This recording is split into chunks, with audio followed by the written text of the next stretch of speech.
Bonjour, bonjour, bonjour, bonjour. J'espère que vous m'entendez très bien. Bonjour à tous ceux qui se connectent en cet instant. C'est le grand rendez-vous des African Doers. Nous vous souhaitons la bienvenue. Bonjour à tous. Bonjour à tous ceux qui se connectent et à toutes celles qui se connectent également. Soyez les bienvenus sur ce live, sur ce partage, cet instant où nous allons partager nos idées, partager nos points de vue sur une thématique donnée, une thématique du jour. Et juste le temps de permettre à tous ceux qui se connectent. J'espère que vous m'entendez. Faites-moi un signe si vous m'entendez bien, écrivez-le. Je vous souhaite la bienvenue à tous et à toutes. Bienvenue sur ce regroupement, bienvenue sur ce live, ce partage du savoir, ce partage des idées, ce partage en toute convivialité parce que vous êtes bienvenus dans le monde des African Doers. Juste le temps pour permettre à tout un chacun de se connecter.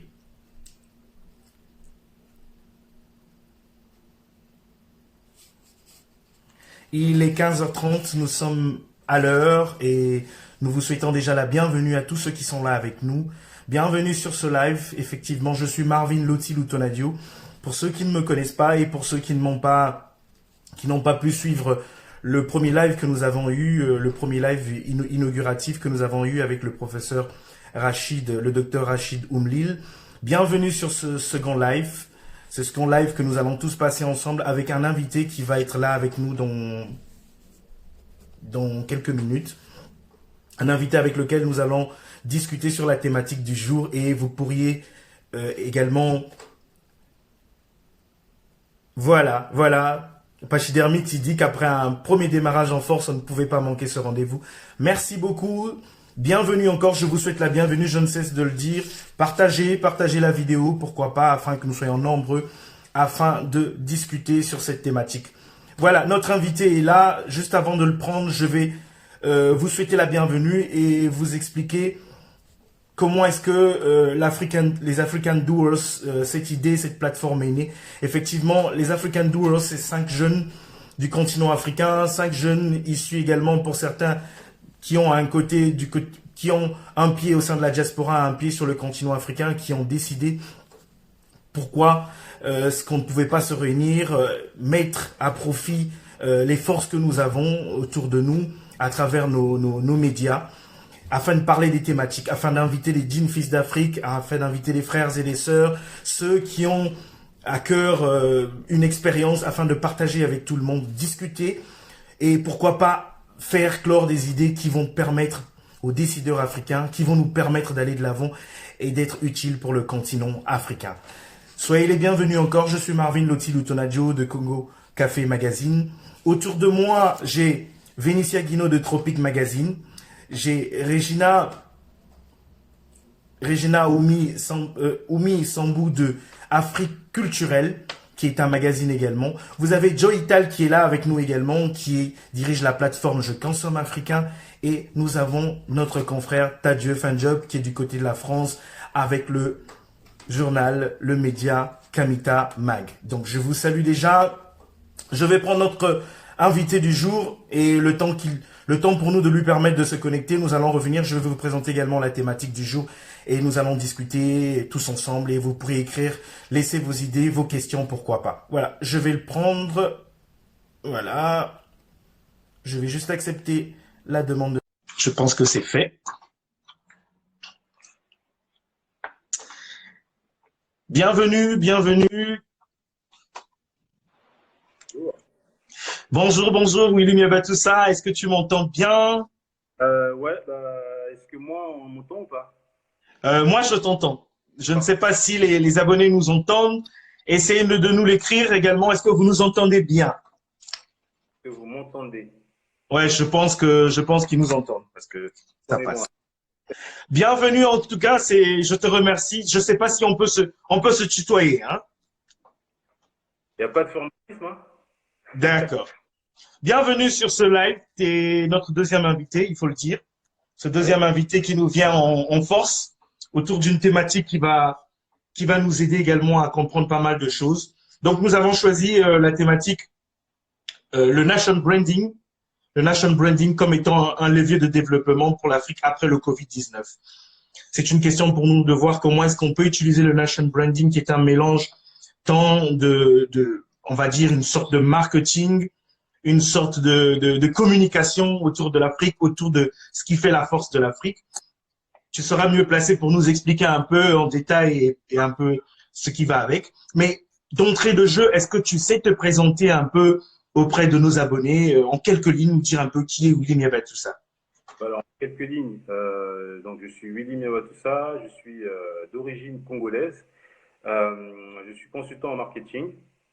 Pour parler brièvement de mon parcours, je suis diplômé d'école de commerce. Ça fait une dizaine d'années que je travaille dans le domaine du marketing. J'ai commencé d'abord dans le privé, donc en occupant des postes de cadre, notamment chef de produit, dans plusieurs secteurs d'activité. On va dire ça part du tourisme, la distribution spécialisée et le secteur industriel. Et ça fait un peu plus de 5 ans aujourd'hui que je suis donc à mon compte, que je conseille en marketing et notamment en stratégie de marque. Donc voilà, j'ai décidé de me lancer pour essayer un peu d'apporter mes lumières à celles et ceux qui rencontrent des problématiques majeures dans la gestion de leurs produits et services au quotidien. D'accord. Alors, aujourd'hui, nous allons parler sur le nation branding. Moi, je vais pas essayer de m'étaler. Je vais un peu te laisser dans ton élément également. Essayer un peu d'expliquer pour le citoyen lambda, le citoyen africain qui ne connaît pas ce que c'est que le nation branding, qui se dit c'est un mot anglais, en quelques lignes, avant d'entrer dans le vif du sujet. Comment est-ce que tu nous expliques, comment t'expliques aux citoyens lambda ce que c'est que le nation branding? Alors, pour ceux qui ne connaissent pas et aussi ceux qui ont peur des mots, parce que vous savez qu'on a tendance à mystifier un peu quand on parle de nation branding, tout bonnement, c'est un concept qui vise, si vous voulez, à promouvoir l'image de marque d'un pays, à le valoriser, parce qu'en fait, on n'est pas sans savoir qu'aujourd'hui, on est dans un monde globalisé. Et qui dit monde globalisé, dit donc une concurrence exacerbée entre les États. La concurrence, elle est tant sur le plan politique, donc diplomatique, mais elle est surtout sur le plan commercial. Et donc, il convient aujourd'hui pour des pays qui veulent s'affirmer, qui veulent renforcer leur influence au sein de la sphère internationale, de pouvoir se constituer en marque, de sorte à pouvoir vanter leurs atouts, d'accord, identifier les éléments qui font leur rayonnement, hein, ce qu'on appelle des soft power, et modifier, si vous voulez, la perception que l'on peut avoir vis-à-vis de quand on parle d'un pays cité à l'étranger. Pourquoi j'emploie le mot perception? Je l'emploie à dessein, je vais vous dire pourquoi. Parce qu'en fait, en vérité, tout se joue autour de ça. Quand on parle de marque pays, donc nation branding, parce qu'en vérité, il s'agit de ça, c'est que la marque qui devient un pays, il est d'abord question, en fait, de savoir comment on est perçu à l'étranger dès lors où on évoque notre nom. Je prends un exemple basique. Aujourd'hui, moi, si je vous dis Italie, l'Italie, vous allez peut-être me dire que ça vous évoque la gastronomie. D'autres vont me parler peut-être de l'industrie textile. D'autres me parleront peut-être de la culture. Voilà. Il y a énormément de choses, d'éléments qui vont s'entremêler comme ça dans notre pensée chaque fois qu'on va évoquer le nom d'un pays. Et donc, en gros, l'enjeu majeur du nation branding, c'est modifier cette perception. Et donc, on peut élargir. Hein. Aujourd'hui, si je vous dis Maroc, beaucoup vont avoir des éléments qui vont leur venir à l'esprit, et ainsi de suite. Et tous ces éléments, notamment quand ils sont positifs, donc font partie donc, de ce qu'on appelle les soft powers. Donc, en gros, ce sont des petits artefacts qui permettent donc de faire rayonner un pays. Maintenant, l'enjeu, quand on décide d'entreprendre une stratégie de nation branding, donc de créer une marque pays, c'est donc de faire un inventaire de tous ces éléments, de voir lesquels sont possibles d'être mis en avant et lesquels peuvent bénéficier justement à une appréciation plus ou moins favorable. Et après, la stratégie se met en place. Mais grosso modo, c'est autour de ça que s'articule cette notion. Alors, le nation branding, je pense qu'il y a des États qui l'ont déjà expérimenté. Est-ce que tu sais nous expliquer, nous dire, par exemple, donner des exemples des modèles des pays qui l'ont expérimenté, qui l'ont réussi? Mhm.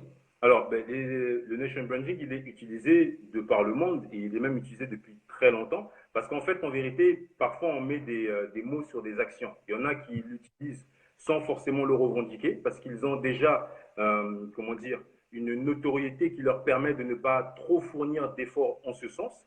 Et il y en a qui sont obligés de le revendiquer pour, d'une part, attirer l'attention sur ce qui se fait dans le pays et par la suite essayer donc d'attirer des investisseurs et des touristes. Bon, alors, concernant les pays, on va dire que la majeure partie des pays qui l'utilisent sont les pays occidentaux, notamment les grandes puissances.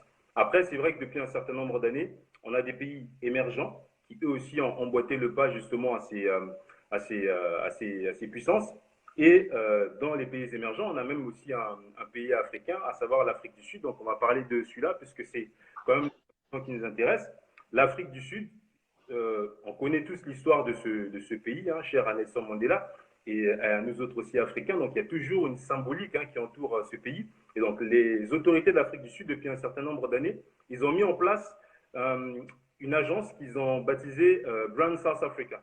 En gros, cette qui est placée sous la férule du ministère de la Communication a vocation, si vous voulez, à promouvoir l'image du pays à l'international. Et il y a un point qui est assez important, c'est qu'ils promeuvent aussi l'image du pays au sein même de la population. C'est-à-dire qu'il y a un double impact. On cherche d'une part à exporter son image, mais aussi à créer un sentiment de fierté nationale au sein de la population.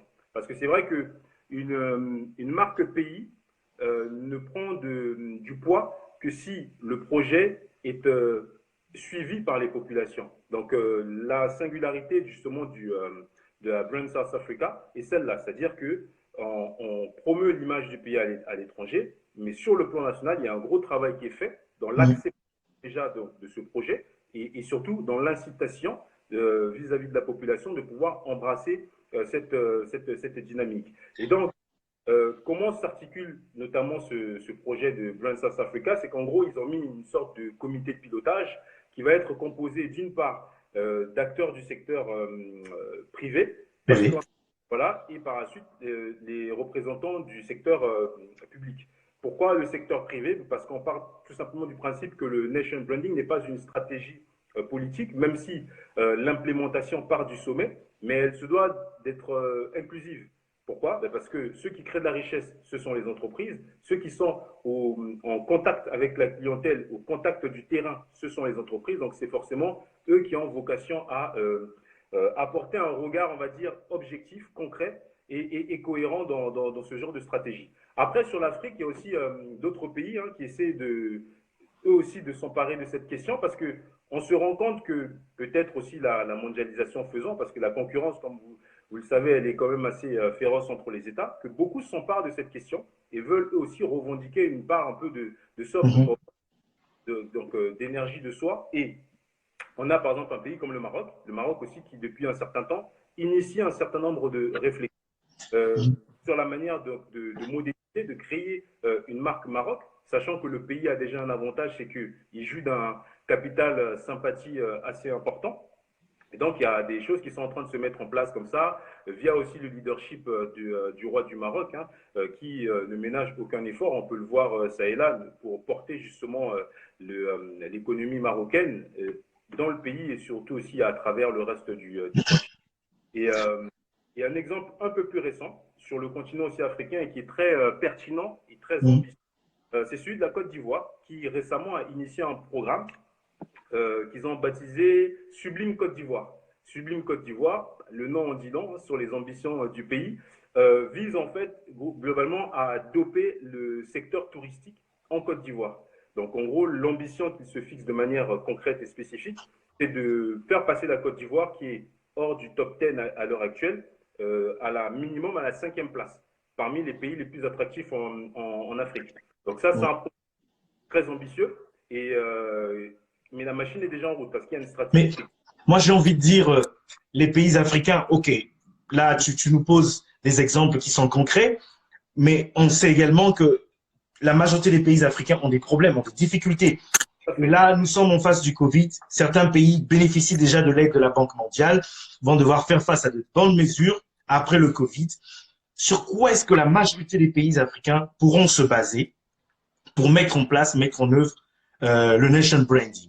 Alors déjà, il y a une petite méprise dans ta manière de formuler la question.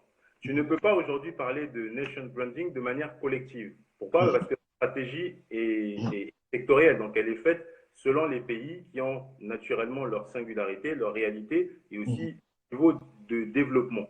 Maintenant, moi, ce que je peux dire, c'est que au regard de ce que j'observe, notamment sur le plan professionnel, puisque je travaille aussi sur des projets similaires actuellement, C'est que Mhm. annonce, tu n'es pas sans le savoir, une récession sans précédent. Parce que on a eu 3,4% de croissance en 2019. Là, on table grosso modo sur moins 2% minimum. Et ça peut aller jusqu'à moins 5%. Donc là, économiquement parlant, on sait que ça risque d'être compliqué. Sur quoi peuvent-ils s'appuyer? Moi, je dirais que, outre le fait de promouvoir l'aspect commercial, parce que ce que je déplore, et bon nombre de professionnels aussi s'accordent sur ce fait, c'est que l'on focalise, qu'on cristallise nos efforts sur uniquement les ressources naturelles, par exemple. Alors moi, Mhm. comment dire, la consolidation de l'image du pays n'est pas uniquement basée sur les ressources. Il y a le contexte du pays dans lequel on est abordé. Donc, qu'est-ce qu'il devrait faire? Élargir la réflexion à d'autres facteurs, notamment tout ce qu'on appelle le capital immatériel du pays. C'est-à-dire que baser, par exemple, son énergie sur la culture, baser son énergie sur l'histoire. Pourquoi je dis ça? Parce qu'aujourd'hui, l'investissement binaire n'existe pas. Quand vous voulez aujourd'hui poser une certaine somme sur la table, vous analysez le contexte du pays dans lequel vous allez investir. Et ce que les gens ne savent pas, c'est que promouvoir la culture, promouvoir l'histoire, donc nous réapproprier notre histoire, un peu à la manière des marques commerciales qui, pour la plupart, établissent le plus souvent un storytelling, c'est accroître notre attractivité. Donc c'est ce sur quoi on devrait, je pense, accentuer nos efforts maintenant et même au sortir de Covid. C'est-à-dire que mettre en place des initiatives massives visant à promouvoir non seulement les pays, mais également les territoires, parce que quand on parle de nation branding, en réalité, si on veut parler en français, c'est du marketing étatique. Mais le Étatique, marketing oui. étatique découle également le marketing territorial. Et qui dit territoire, qui parle de terroir, on parle donc d'une culture qui est locale, enfin on parle de plusieurs cultures. Et ces cultures créent un patrimoine immatériel, un patrimoine qui va susciter l'adhésion notamment des touristes. Puisqu'en gros, l'une des vocations principales du nation branding, c'est d'accroître les investissements et surtout de faire venir un certain nombre de touristes. Parce que tu n'es pas sans savoir que l'Afrique aujourd'hui, là du potentiel que l'on lui connaît, n'arrive pas encore à optimiser, si tu veux, le secteur touristique. Donc, Mhm. ça, c'est le premier point. Donc, mettre l'accent sur les aspects immatériels. Et le deuxième point, c'est éviter ce qu'on a pu observer depuis un certain temps. Il y a une forme d'éparpillement, et je vais m'expliquer. Aujourd'hui, il arrive que dans un même pays, quand on parle de promotion de l'image de ce pays, on assiste, enfin, on remarque qu'il y a un foisonnement d'instances, d'entreprises para-étatiques qui ont tous le même Le même objectif. objectif, oui. Alors, là où ça pose un problème, c'est que dans le fond, on va dire qu'ils multiplient les initiatives, mais dans la forme, leur message, notamment sur la scène internationale, il est inaudible. Pourquoi? Parce que vous avez un ministère du tourisme qui lui aussi promeut, allez, je vais prendre un pays qui m'est cher, le Congo. Au ministère du tourisme, on va avoir aussi une agence qui va promouvoir les investissements, donc qui va vendre l'image du pays. On va avoir une agence de promotion des investissements. Ces agences aujourd'hui sont en train de se multiplier sur le continent. Vous allez aller au Mhm. ministère des Affaires étrangères. On va également avoir aussi une agence qui sera similaire. Ce qui va se passer, ça va créer en fait un imbroglio et ça va rendre notamment des forums économiques. Vous allez avoir trois ou quatre entreprises, mais c'est totalement contre-productif. Donc le Mhm. deuxième, en plus du premier que j'ai énoncé, à savoir valoriser le patrimoine immatériel, c'est restructurer finalement les instances visant à promouvoir l'image du pays. Un peu à l'instar de ce qui se fait en Afrique du Sud, ça veut dire on regroupe tout au sein d'une seule agence qui aura vocation à instiller un message au sein des différents organes pour que les éléments de langage soient les mêmes et pour que nous puissions parler d'une seule voix. Ça, c'est comment dire, ça, c'est le deuxième point. Après, le troisième point, les pays aujourd'hui qui peinent à valoriser leur image pêchent des fois aussi, peut-être pas par orgueil, mais on a tendance à politiser un peu trop la chose. C'est-à-dire qu'aujourd'hui, le nation branding n'est pas un projet politique. Ça impacte un. Oui, mais moi j'ai envie, pour ne pas te couper, j'ai même entendu tout à l'heure, tu nous as dit que c'est pas vraiment un problème qui doit dépendre du politique, Tout à fait. mais nous savons également que dans nos pays, il faut qu'il y ait des politiques, qu'il y ait de la bonne volonté pour promouvoir. Parce que nous avons vu, par exemple, l'exemple du Rwanda. Le Rwanda a créé une marque, par exemple, Visit Rwanda. Et je pense que les politiques sont derrière cette initiative. Tout à fait. Est-ce qu'on peut avoir une sorte de circuit qui part du bas vers le haut plutôt que du haut vers le bas? C'est-à-dire du Non, citoyen. Mhm. non, en fait, je pense que c'est plus une table ronde plutôt qu'un circuit. C'est-à-dire qu'on doit pouvoir inclure toutes les composantes de la société. Parce que D'accord. projet de ce sens, aujourd'hui, par exemple, si je vais prendre un exemple, admettons, vous voulez promouvoir, je ne sais pas, le nord-est du Gabon ou le nord-est du Congo, d'accord? C'est une D'accord. région avec plein d'administrations locales, une culture locale, un artisanat local. Tout ça, vous ne pouvez pas le promouvoir si vous n'incluez pas les parties prenantes, notamment les acteurs du terrain. Donc, en gros, il n'est pas question que le circuit puisse aller du haut vers le bas, il partira toujours vers le haut. Parce que de toute façon, l'initiative vient forcément du sommet, ne fût-ce que parce que la légitimité que l'on a sur le plan international, elle est d'abord due au fait que le projet soit porté par un pays. Donc, Mhm. en réalité, il faudrait juste que les autorités, une fois qu'elles entreprennent ce genre d'initiative, n'oublient pas, n'omettent pas d'inclure systématiquement les différentes parties prenantes, notamment au travers des confédérations d'artisans, des confédérations de commerçants et ainsi de suite, pour que le projet qui va aboutir puisse être cohérent et puisse correspondre réellement à la réalité du pays qu'on essaie de promouvoir en ce sens. Voilà, je vais juste lire quelques interventions avant de continuer avec toi également parce que nous sommes en train d'interagir avec les abonnés qui vont poser leurs questions. Ici, j'ai une intervention de Sigma Freud qui dit on peut parler de nation branding de l'Afrique de l'Ouest, par exemple. Donc, ça, c'est sa contribution.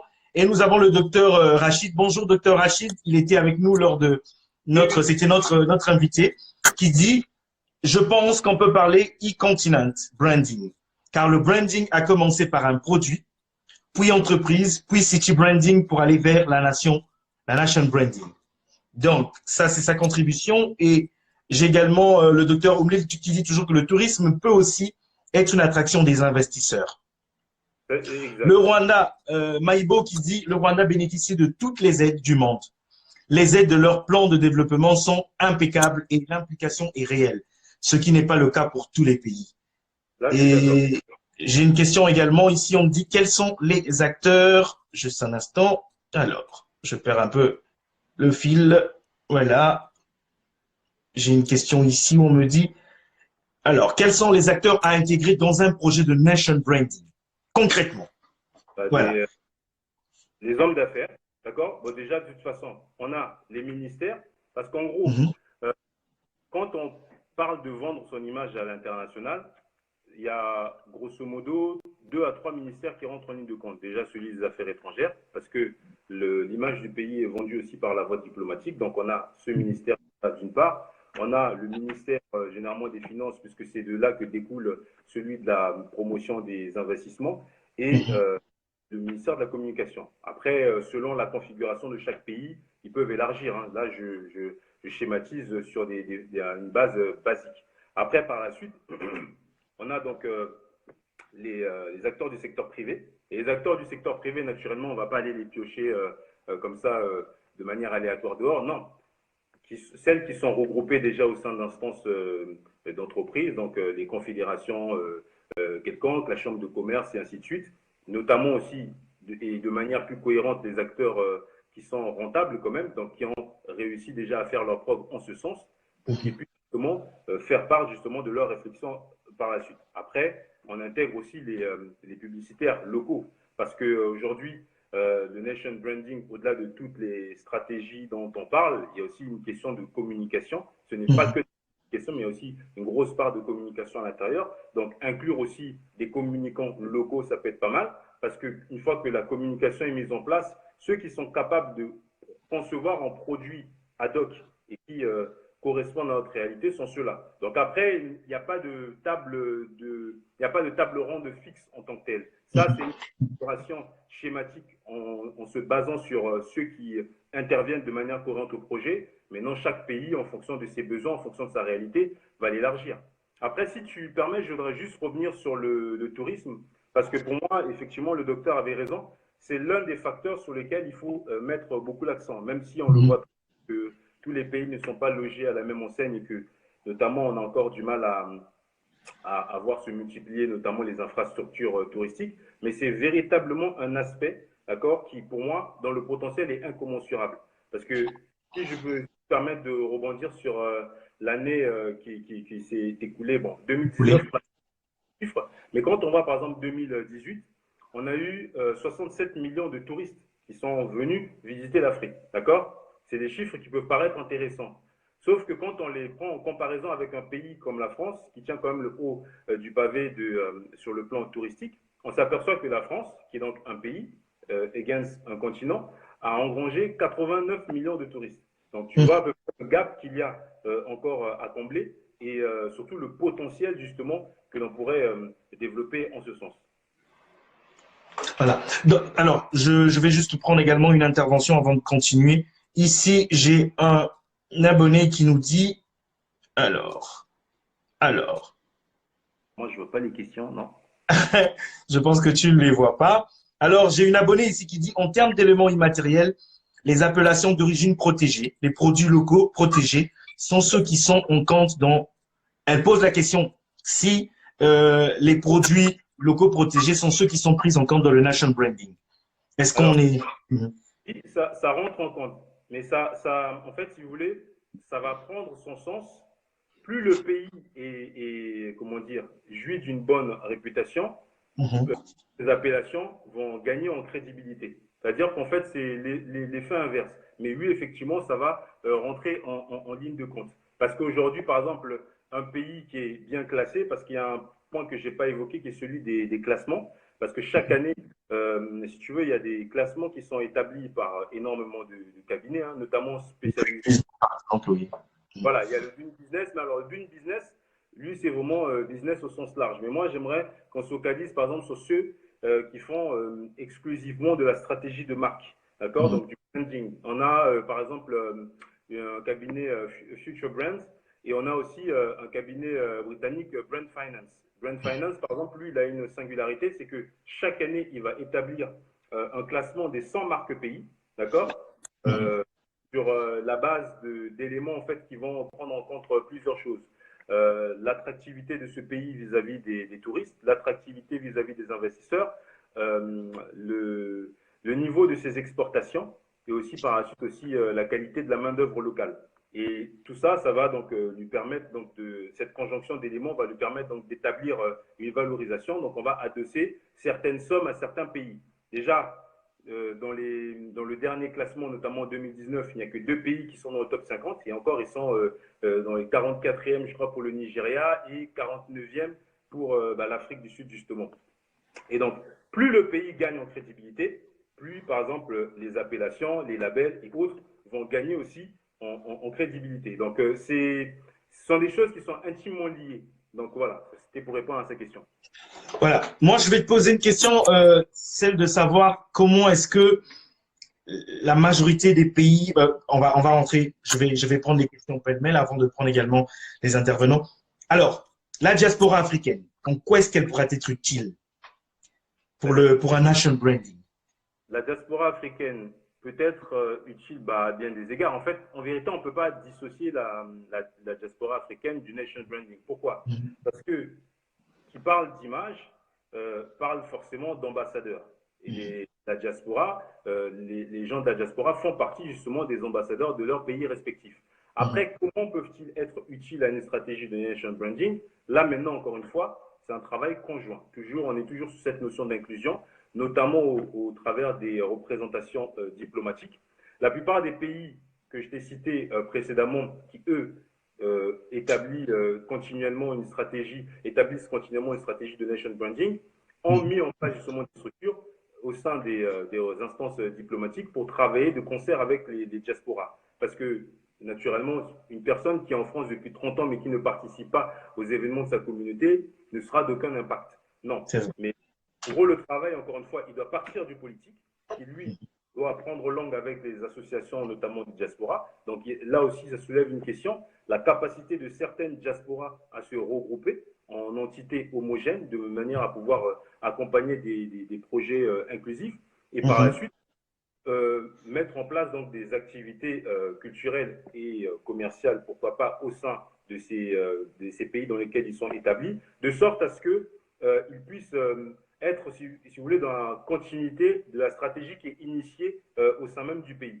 Voilà, de manière schématique, un peu comment ça peut se faire. Mais je reviens bien sur cette capacité enfin, de certaines diasporas à s'organiser, parce que aujourd'hui, on peut entreprendre toutes les initiatives qu'on veut, mais on a des diasporas qui sont beaucoup plus volontaristes que d'autres. Et on a des diasporas qui sont beaucoup plus organisées que d'autres. Et là aussi, encore une fois, ça va être en fonction de la singularité des différents pays.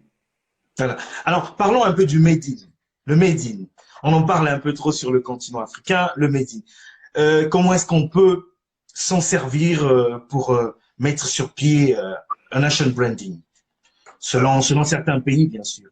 alors bon, déjà, il faut qu'on puisse juste clarifier une chose. Mhm.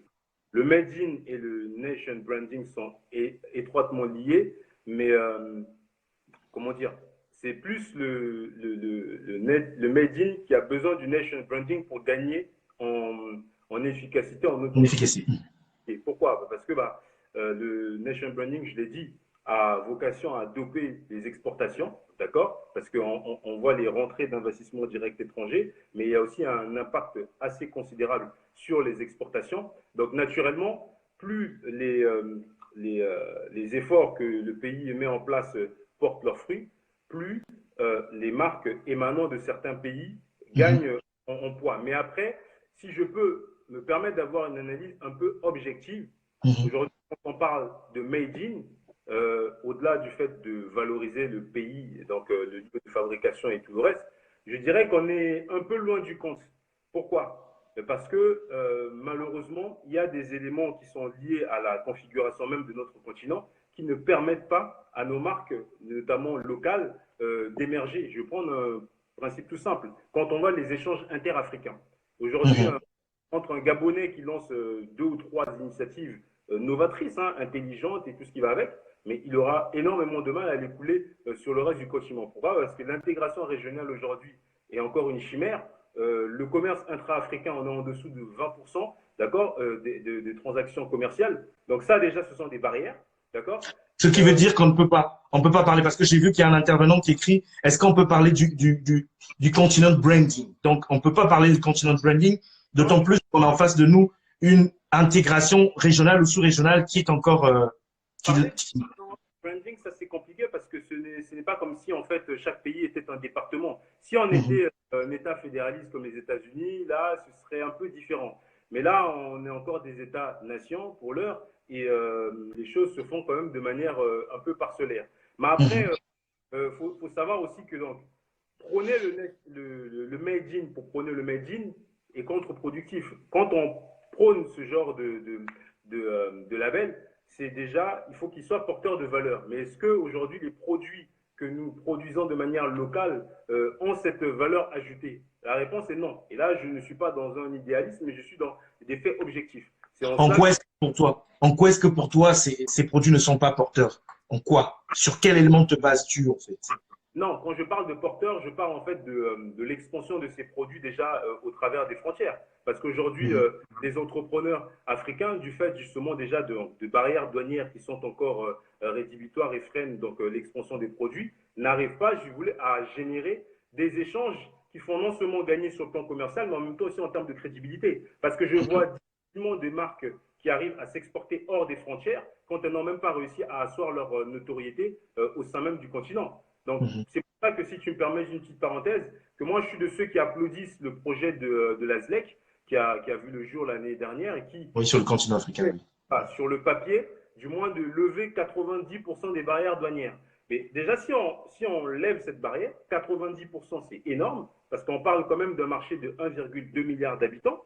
Là, je peux dire déjà qu'il y aura déjà, comment dire, une bouffée d'oxygène à ce niveau-là. Et donc, Mhm. certaines marques, en plus déjà d'être novatrices, vont pouvoir le partager de manière un peu plus large. Mais pour Mhm. l'instant, rajouter aussi au fait que le processus d'industrialisation ne soit pas non plus au beau fixe, notamment quand je prends par exemple les industries du textile, hein, l'industrie manufacturière est loin d'être développée.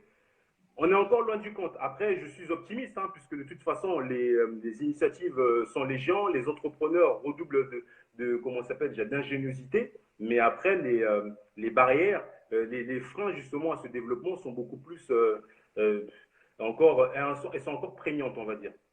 Est-ce qu'on peut tenir compte du fait que le continent africain ou certains pays africains font face également à une concurrence déloyale? Donc, il y a une construction qui doit se faire tant au niveau interne sur le continent, mais également il y a un problème du côté extérieur avec les pays Ah ben, occidentaux qui se basent sur le bashing, l'afro-bashing et tout ce qui va avec.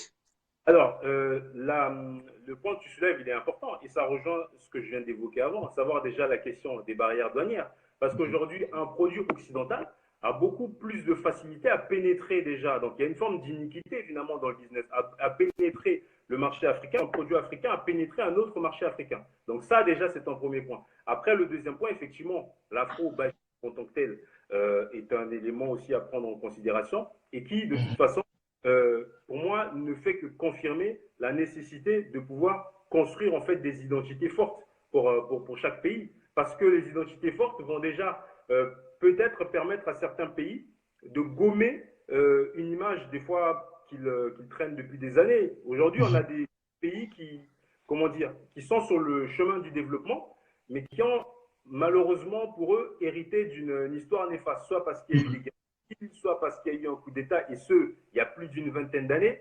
Mais qu'est-ce qui se passe? Étant donné qu'elles ne savent pas, ces nations ne savent pas communiquer en temps réel, eh ben, ceux qui observent, donc ou des investisseurs ou des gens qui auraient peut-être intérêt à venir visiter, n'ont pas les infos qui prouvent qu'effectivement le pays finalement est sorti de cette passe sombre.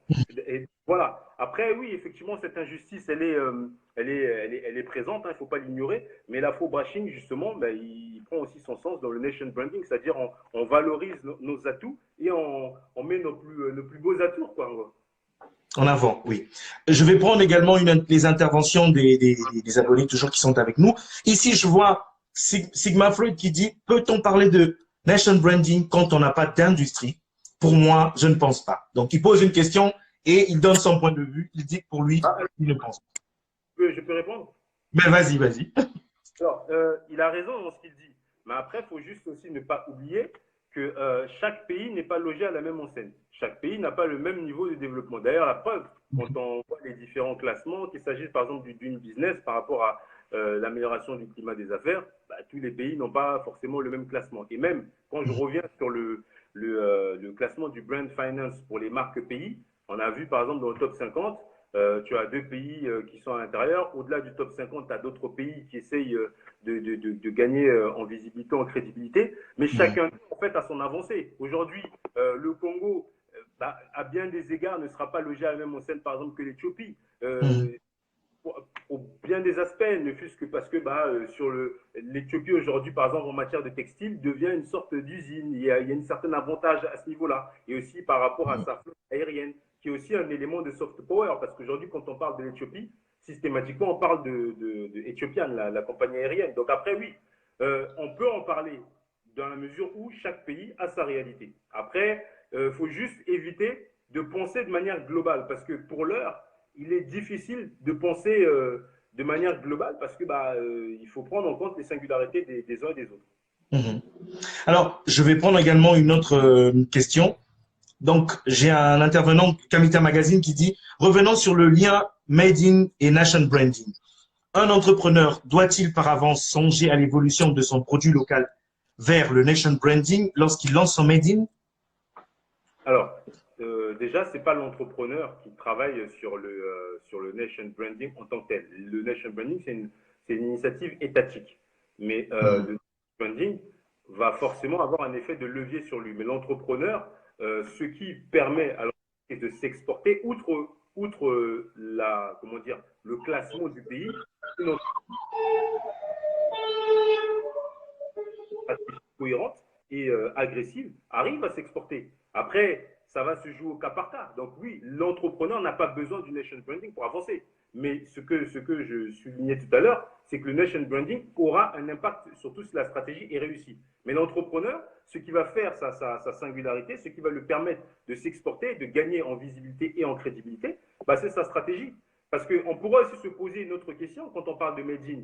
Qu'est-ce qui fait qu'aujourd'hui, beaucoup de marques africaines, notamment, peinent à rivaliser avec les marques occidentales? Donc là, Occidental, oui. ça va créer une autre schématique parce que, et là j'ai un regard en plus très acerbe là-dessus.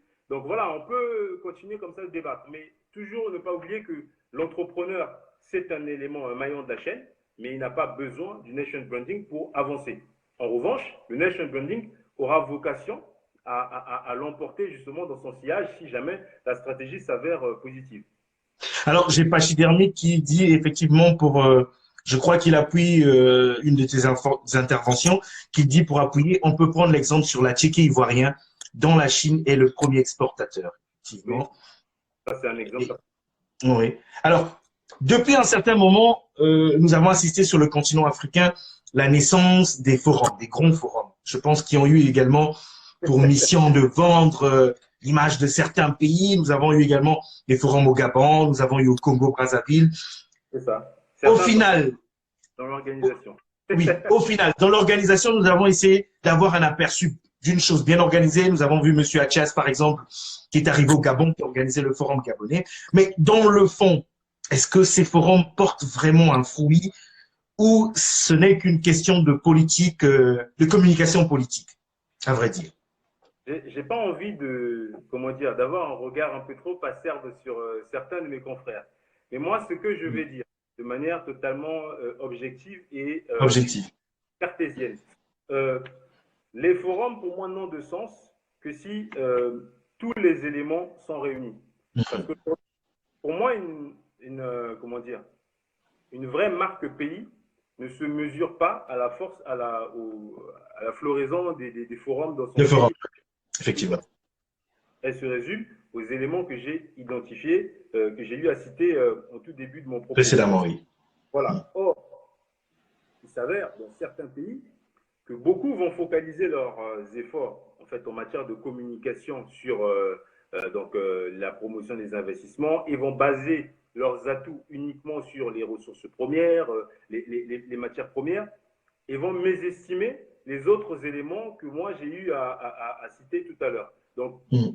quand on regarde, quand on observe, de manière parcellaire, ça et là, on ne va pas citer de pays, bah, les retours sur investissement ne sont pas forcément présents. Pourquoi? Parce que, en fait, on reste sur de la communication. Mais est-ce que dans ces différents pays qui organisent le forum, est-ce qu'il, par exemple, un exemple aussi binaire que j'ai eu à citer, par exemple, mettre en fait une table de négociation qui inclut et des acteurs du secteur privé, d'accord, qui font partie intégrante du projet. Parce qu'il faut juste rappeler que quand on veut travailler une marque pays, ça peut aller de plusieurs mois à peut-être au-delà d'une année. Voilà, donc ça c'est juste une question. Donc, est-ce que ces forums ont une importance? Tout dépend de la manière dont ils vendent le pays. Après, il y en Mhm. a, ça va être uniquement de la communication, parce qu'aussi, il ne faut pas prendre les investisseurs pour ce qu'ils ne sont pas. Ça reste avant tout des êtres rationnels. Quand aujourd'hui, ce que vous présentez sur les cartes postales ne correspond pas à la réalité du terrain, soit par rapport à l'assainissement du climat des affaires ou autre, ça se voit. Et donc, forcément, après le forum, ben, la même personne qui était présente n'aura pas forcément envie de dépenser de l'argent. Donc, en gros, c'est un tout. Et c'est quelque chose, en fait, je pense, qui doit être traité de manière sérieuse. Parce qu'en gros, moi, j'entends souvent, oui, mais le nation branding, c'est de la communication. J'ai dit, alors, ceux qui ne font que de la communication ne font pas du nation branding. Ils font de la Mhm. communication, ils font de la politique. Le nation, le mot n'est pas choisi de manière fortuite. On parle de nation. C'est pour ça que j'ai parlé de notion d'inclusion. L'inclusion vis-à-vis des populations, l'inclusion vis-à-vis des acteurs, des artisans, des entrepreneurs, et ainsi de suite, et l'inclusion vis-à-vis des politiques. Pourquoi? Parce que, in fine, on construit un projet commun, et généralement, ce projet va se matérialiser, ça peut se matérialiser par un logo, par une signature, autant d'éléments dont les populations vont s'emparer. Et là, effectivement, on voit l'avancée des choses. Maintenant, Mhm. pour celles et ceux qui vont faire un forum sans avoir eu précédemment à se focaliser sur ces aspects, bah, libre à eux, mais je pense que c'est beaucoup d'argent. Après, je n'ai pas comment dire, le retour sur investissement de chaque pays, parce qu'après, il Mhm. faudra cas par cas. Moi, Mhm. par exemple, j'ai cité l'exemple de la Côte d'Ivoire, c'est parce que c'est un exemple qui est pertinent, et Mhm. parce que je sais que de par la manière dont ils ont implémenté leur stratégie, ils ont les moyens d'atteindre les objectifs qui se sont fixés. Voilà. Mais moi, je vais rebondir, je vais revenir un peu sur cette question de communication. Mais après le Covid, je pense que certains pays auront besoin d'une forte communication Oui, également parce que ils vont faire face à.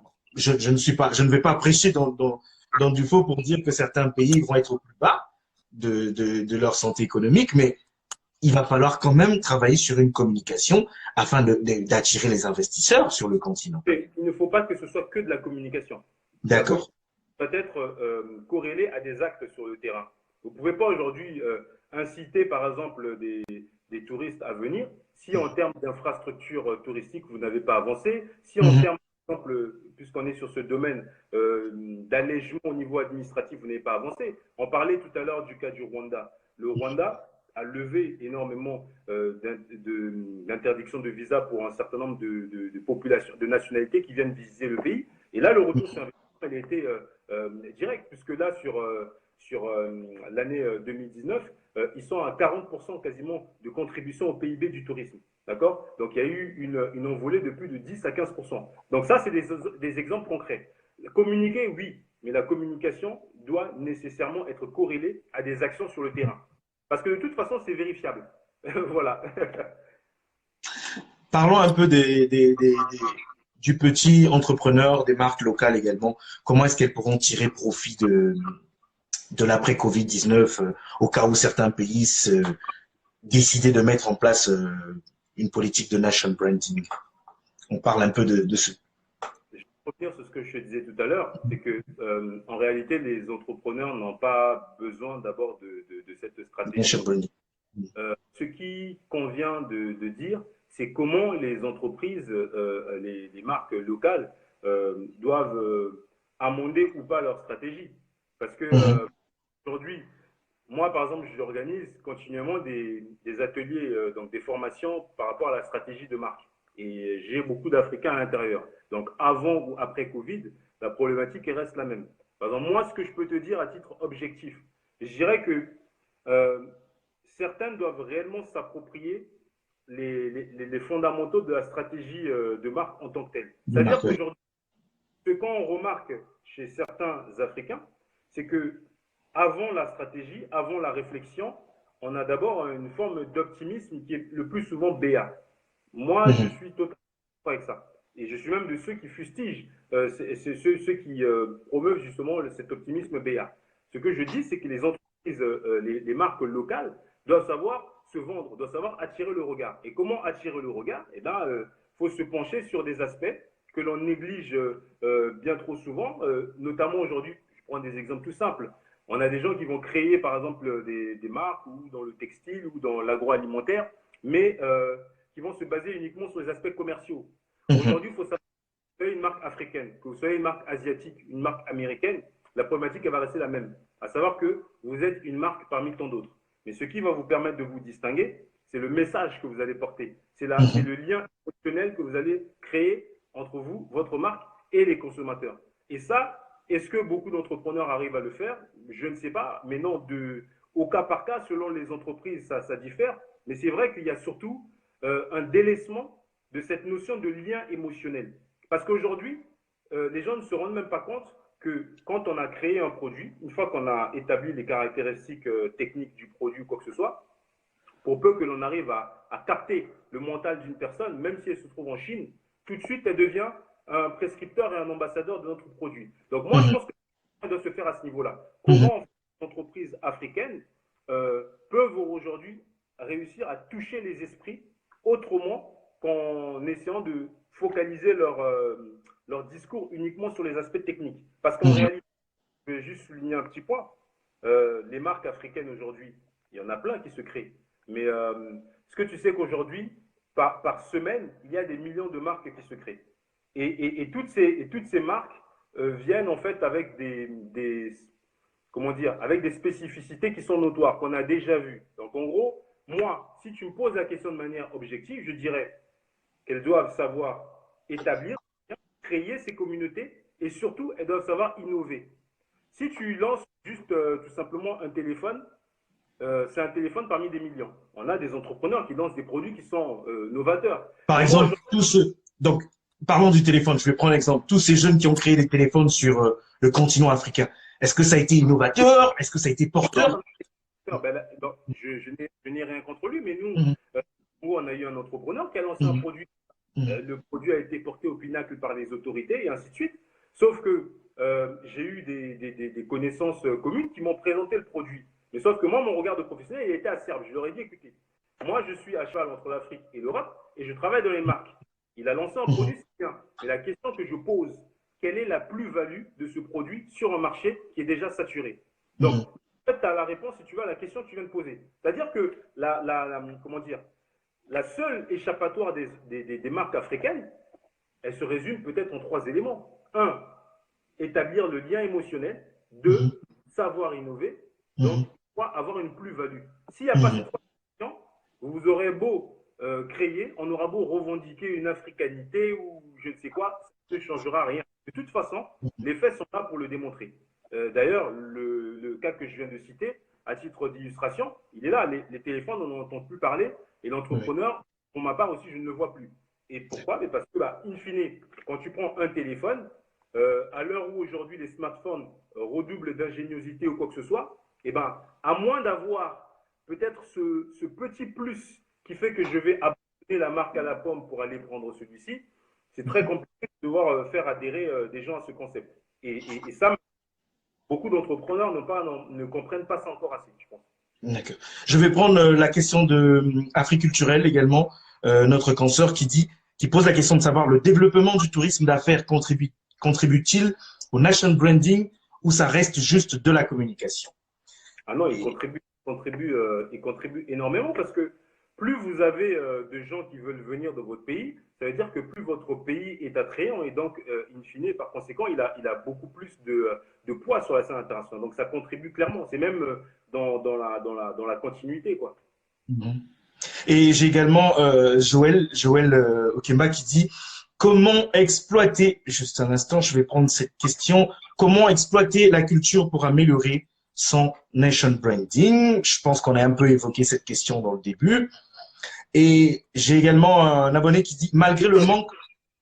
Donc, par rapport à la culture, donc, qui reste, comme j'ai dit, un levier très important, il Mhm, faut donner la voix à nos terroirs, donc aux acteurs de nos terroirs. Donc, ce sont les artisans, ce sont les entrepreneurs locaux, c'est le monsieur qui travaille dans sa palmeraie, qui sont en fait porteurs de cette histoire. Donc, en gros, mhm. c'est en leur donnant justement cette visibilité et en les incluant dans ce projet qu'effectivement, ça puisse booster les choses. D'accord.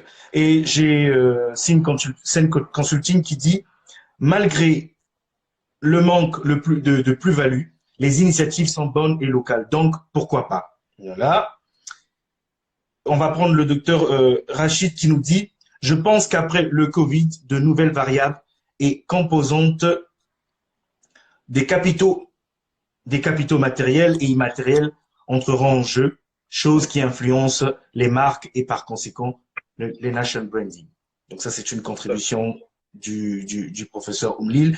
Donc juste pour rappeler à tous ceux qui s'abonnent que nous sommes ici avec notre confrère Willy Niabatoussa qui est consultant, qui a sa boîte de consulting également, qui est spécialiste tout ce qui est marketing et avec qui nous sommes en train de discuter sur la thématique du nation branding comme étant un levier de développement pour l'Afrique après le Covid-19. Alors, Willy, toi personnellement, est-ce que tu y crois que l'Afrique pourra mettre sur pied un nation branding après le Covid et réussir, du moins, du moins, Bien certains sûr, pays. bien Est-ce que sûr. tu y crois ou tu restes sceptique ou tu dis que ça Non, pourra coincer au niveau de certains pays?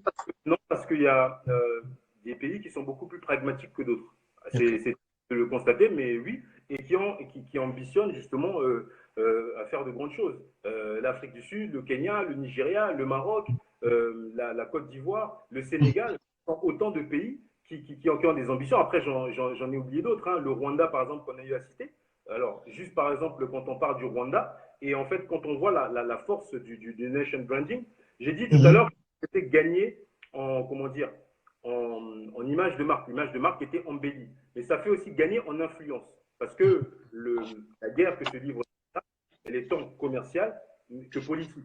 Et force est de constater, on aime ou on n'aime pas, mais toujours sur la base de faits objectifs, que depuis que justement que le Rwanda multiplie les initiatives en ce sens, son influence ne fait que croître sur le plan politique. On le voit aux instances Oui. d'État africaines et on le voit sur la scène internationale où le président Kagame fait souvent partie de ceux qui sont conviés et en plus qui occupent les rangs les plus privilégiés. Donc, moi, oui, j'y crois. Et le fait que des pays comme le Rwanda et tous les autres que j'ai cités, des pays comme le Kenya, des pays comme la Zambie, on a le Botswana aussi, ambitionnent justement de faire ce genre de choses, bah, ça montre bien que c'est totalement possible. Après, il en va aussi du leadership de ces dirigeants. Parce que malheureusement, comme je l'ai dit, ça partira d'abord d'une initiative politique, donc d'abord du sommet, et il faut que donc les dirigeants, hein, pour ne pas dire les patrons, puissent prendre à bras le corps cette question. Donc oui, moi j'y crois. Ce ne sera pas possible pour tout le monde, parce qu'on ne part pas sur le même pied d'égalité, et on n'a pas non plus la même vision stratégique, mais j'y crois amplement. Aujourd'hui, par exemple, juste je termine pour revenir, euh, un pays, par exemple, qui a entamé la modélisation de sa marque, comme je l'ai dit, c'est un travail de longue haleine. Ce n'est pas quelque chose qui se fait en 2 semaines. À titre personnel, avec certains de mes associés, on part en Afrique à partir de octobre prochain pour travailler sur un projet similaire. Vous me permettrez de pas citer le pays pour l'instant, mais quand on a évalué justement la charge de travail et les différentes étapes dans nos activités, on atteint environ 10 à 11 mois. Donc, ça montre bien que les choses sont possibles. Et donc, ce que je veux dire, c'est que ceux qui ont engagé aujourd'hui une stratégie de modélisation de leur marque pays bah, vont forcément le poursuivre après Covid. Et l'engouement ne sera que plus important, d'autant que la récession sera là et que de toute façon, en fait, qu'on le veuille ou pas, si récession il y a, et ben donc il y a matière à essayer de booster un peu l'économie en ce sens et bâtir une autre stratégie, quoi. Voilà. Le docteur Rachid qui félicite également l'intervention, ton intervention, qui dit bravo, bravo, bravo, l'intervention est top. Et j'ai une consoeur également ici qui dit quels sont les prérequis pour entamer un national branding. Elle pose la question. Et un autre également qui dit oui, il faut promouvoir le terroir également. C'est très important. D'autres questions, si je ne sais pas oublier certains abonnés qui participent ici.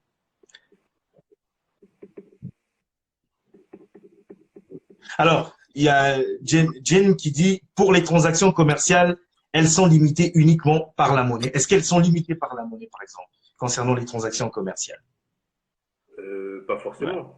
Il y a des barrières douanières aussi. Je veux dire, en fait, là, aujourd'hui, ce qui tue les transactions interafricaines, c'est déjà le fait que les frontières soient hermétiquement fermées. Les produits, malgré les efforts qui peuvent être faits au niveau de certaines sous-régions, de manière générale, ne communiquent pas avec l'aisance qu'il faudrait y avoir pour faciliter justement un échange de biens et services.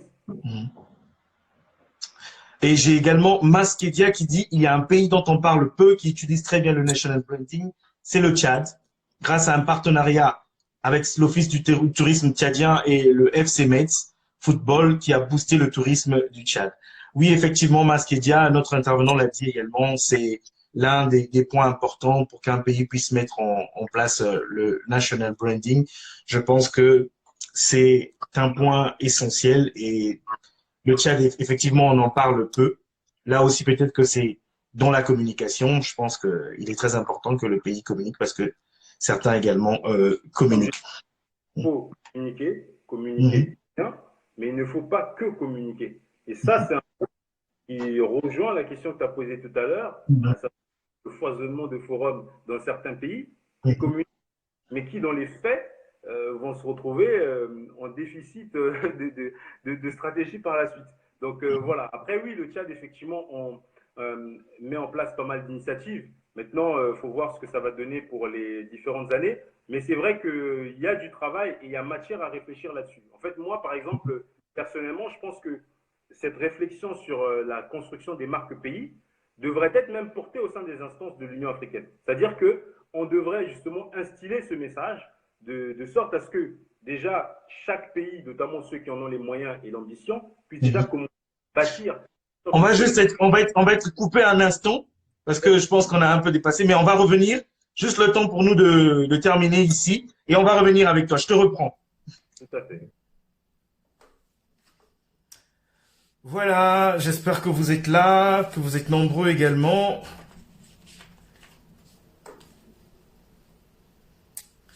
Voilà notre intervenant qui est là.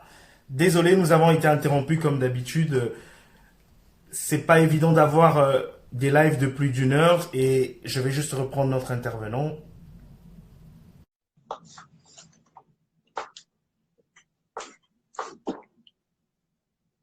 Donc, rebonjour à tous ceux qui se connectent. Voilà. Désolé, c'est pas évident d'avoir une intervention de plus d'une heure souvent et malheureusement on est souvent interrompu. Voilà. Il est en France? Oui. Oui. Ah oui. Donc juste te permettre de terminer ce que tu étais en train de dire dans le fil des idées que tu étais en train d'évoquer. Alors, t'as soulevé des points qui étaient intéressants, à Mhm. savoir que est-ce que justement ce sera possible? Oui, pas uniquement à cause de la volonté, mais aussi à cause du contexte, parce que bah, qu'on le veuille ou pas, c'est un aspect qui profite à tout le pays, et seuls seuls les irresponsables ne feront pas de ce choix-là, on Mhm. va dire. Mhm. Mais après, oui, moi je suis assez optimiste, mais pas un optimiste, un optimisme bête, mais vraiment sur le plan stratégique, je pense il y a des choses à faire. Alors, si tu avais un conseil particulier, toi en tant que spécialiste de ton domaine, un conseil tant pour les jeunes qui se lancent aujourd'hui dans les affaires, tant au niveau du continent africain, des jeunes entrepreneurs, des jeunes qui mettent sur pied des marques, et un conseil également pour les leaders politiques, en quelques lignes, juste pour... Pour les entrepreneurs, je dirais que l'engouement seul ne suffit pas. Mhm. Sachez quelle est la plus-value que vous voulez apporter sur le marché dans lequel vous voulez vous lancer. Mhm. Ça, c'est une phrase qui me tient à cœur et qui de toute façon reflète la réalité du terrain. Après, pour les décideurs, bah, qu'ils sachent composer avec ceux qui créent la richesse. Parce qu'en réalité, ceux qui font vivre un pays, ce sont les entrepreneurs. Donc il faut pouvoir les accompagner, pouvoir leur donner les moyens justement de faire parler leurs talents, de sorte à ce que le pays puisse bah, voilà, en tirer les profits, les bénéfices. D'accord. Et si tu avais un dernier mot ou plutôt une question qui n'a pas été évoquée, moi je te laisse, je te laisse parce que nous sommes vers la fin. Et un dernier mot à l'encontre de tous ceux qui s'abonnent, qui veulent te contacter, pourquoi pas, et qui pourront recourir à tes services. Bah, en ce qui me concerne, donc, bah, je suis donc basé en France, mais très à cheval sur le continent. Je fais souvent la navette par rapport à différents projets. Mhm. Donc, ceux qui veulent échanger, qui ont des projets à soumettre, peu importe, me contactent et puis bah, on essaie de voir comment les choses peuvent s'articuler.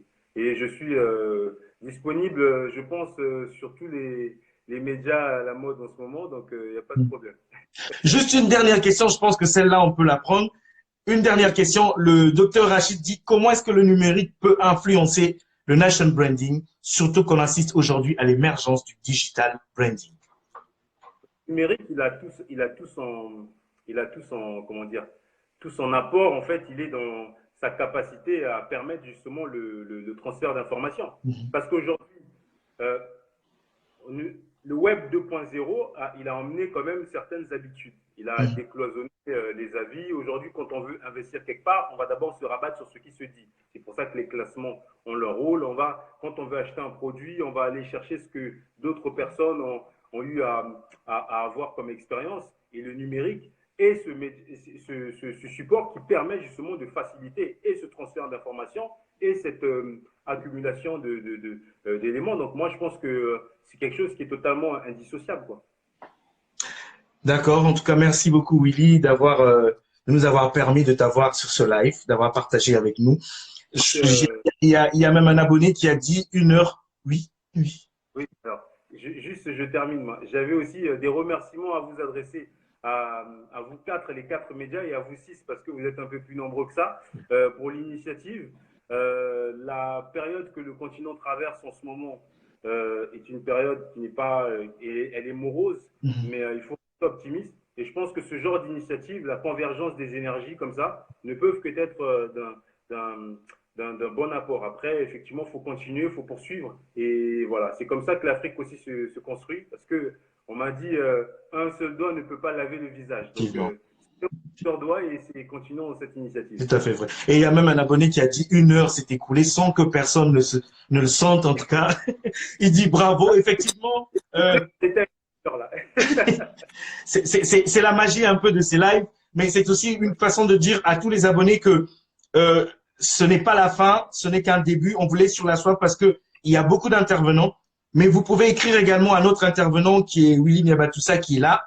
N'hésitez pas d'inonder, moi je dirais inonder son adresse email et puis écrivez parce que c'est quelqu'un qui a vraiment donné, qui a de la matière à donner pour le continent africain, qui peut nous apprendre beaucoup. Donc n'hésitez surtout pas de l'écrire et n'hésitez pas de nous écrire également, de nous faire part de vos remarques, vos propositions, vos suggestions, pourquoi pas.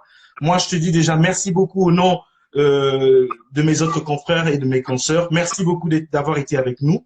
C'est tout un plaisir et au plaisir de te revoir, pourquoi pas d'ici là. Pas de souci, on est ensemble. Merci beaucoup, Willy.